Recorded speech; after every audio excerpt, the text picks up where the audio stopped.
Problems on capacitors with dielectrics. Example number 2. A dielectric slab is partially introduced between the plates of a capacitor as shown below. What is the capacitance of the system? So here the distance between the plates is d. So length of this plate is L.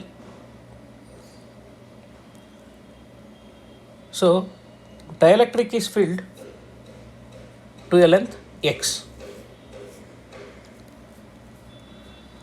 Now what is the effective capacitance? So now let us say we have to cut here, then these two will be in parallel. So this has air as dielectric, this has dielectric of dielectric constant K. Now let us say B is the breadth of the plates.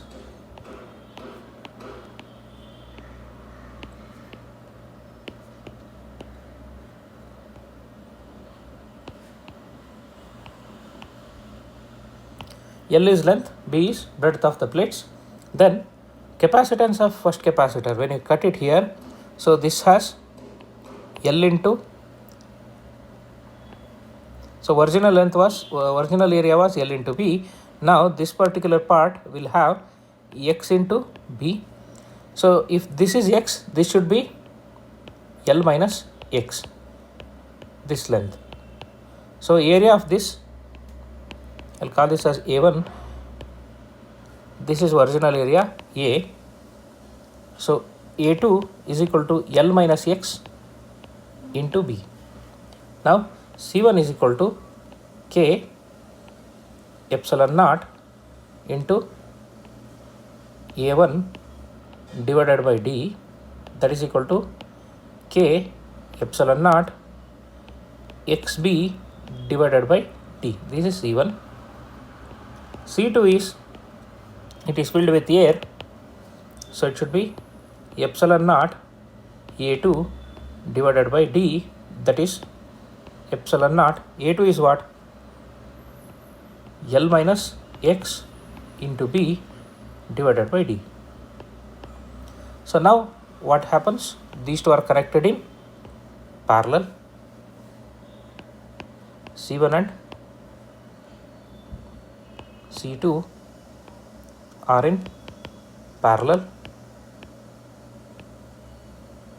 Therefore, effective capacitance is C1 plus C2, that is equal to K epsilon naught XB divided by D plus epsilon naught L minus X into B divided by D.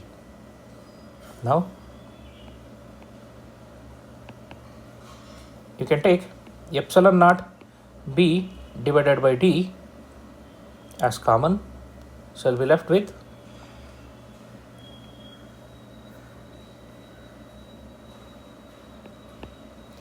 K into X minus plus L minus X.